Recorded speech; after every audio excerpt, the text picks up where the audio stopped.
O que é a loucura? Sabe, se a primeira coisa que vem na cabeça é uma condição médica, puramente científica, a história por trás dessa ideia é. Bem, ela é surpreendente. A loucura, antes de mais nada, é um conceito que tem uma história riquíssima e que mostra como as nossas percepções podem literalmente moldar a realidade de outras pessoas. E aí fica a pergunta: será que a loucura sempre foi vista desse mesmo jeito? A resposta que parece mais óbvia talvez seja sim, mas a verdade é muito mais complexa. Essa pergunta é o nosso ponto de partida para a gente entender como algo que hoje parece um fato consumado, na verdade, é o resultado de um caminho histórico longo e cheio de curvas. A primeira coisa que a gente precisa entender é que o jeito como a gente descreve, classifica e trata o sofrimento mental hoje, isso não é uma verdade absoluta que sempre existiu. É, na verdade, uma construção histórica, um retrato do nosso tempo, assim como as visões do passado foram um retrato da época delas. E isso é impressionante, né? Pensa bem, tudo que parece tão estabelecido, com manuais, diagnósticos e tudo mais, é um desenvolvimento bem recente. A origem disso tudo está lá na tradição dos médicos alienistas do século XIX, que começaram a observar de forma sistemática quem era considerado doente mental. Apenas 200 anos em toda a história da humanidade. É muito pouco tempo. Então, vamos dar uma olhada em como essa interpretação foi evoluindo ao longo do tempo. Essa jornada de como a loucura foi entendida nos leva por diferentes fases do pensamento humano, e cada uma delas tinha uma lente diferente para enxergar essa experiência.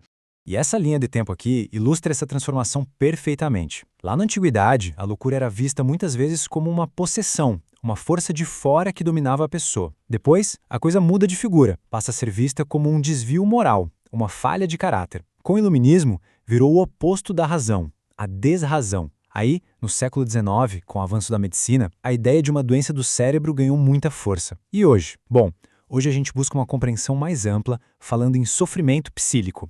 Agora vem o ponto crucial. Essas ideias todas, elas não ficaram só no campo da teoria, não. Elas tiveram consequências muito reais e diretas na vida das pessoas. O jeito que se entende a loucura define o jeito que se age em relação a ela. É exatamente essa conexão. Cada rótulo, cada interpretação acabou gerando um conjunto bem específico de ações sociais. A teoria e a prática andaram o tempo todo de mãos dadas para o bem e também para o mal.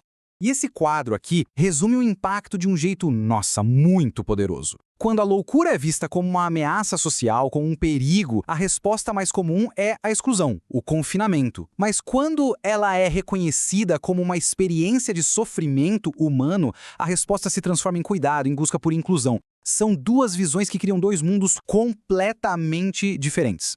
Ao longo da história, a gente viu de tudo um pouco. Todo esse espectro de práticas.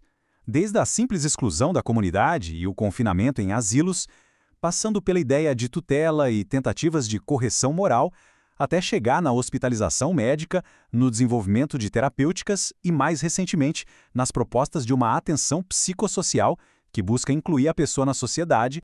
E tudo isso faz a gente pensar no poder imenso que está contido numa palavra, num diagnóstico. Um rótulo nunca é só um nome, sabe? Ele carrega um mundo de consequências junto com ele. Então, a gente tem basicamente dois caminhos, lado a lado. Enxergar a pessoa como uma ameaça só alimenta o estigma, o medo e a segregação.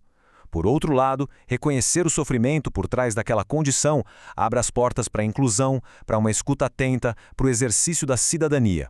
A escolha da perspectiva acaba definindo o destino. E essa frase aqui, ela resume a lição mais importante de toda essa história. Nenhuma palavra que a gente usa nesse campo é neutra. Cada termo carrega um peso, uma história e aponta para uma direção. Ou a gente reforça a exclusão, ou a gente amplia o reconhecimento da humanidade da outra pessoa. E aqui fica um alerta importante que vale muito para os nossos dias. Mesmo com toda a ciência e o avanço que a gente tem, corremos o risco de repetir erros antigos. Um discurso clínico que reduz uma pessoa apenas a um diagnóstico, a um código, pode, mesmo sem querer, acabar reproduzindo o estigma e apagando toda a complexidade do ser humano que está ali na frente. Então, depois de ver tudo isso, o que essa jornada histórica ensina pra gente sobre o futuro?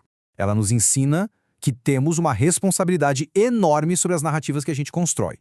No fim das contas, a grande lição é esta. A linguagem que a gente adota tem um poder imenso, quase criador.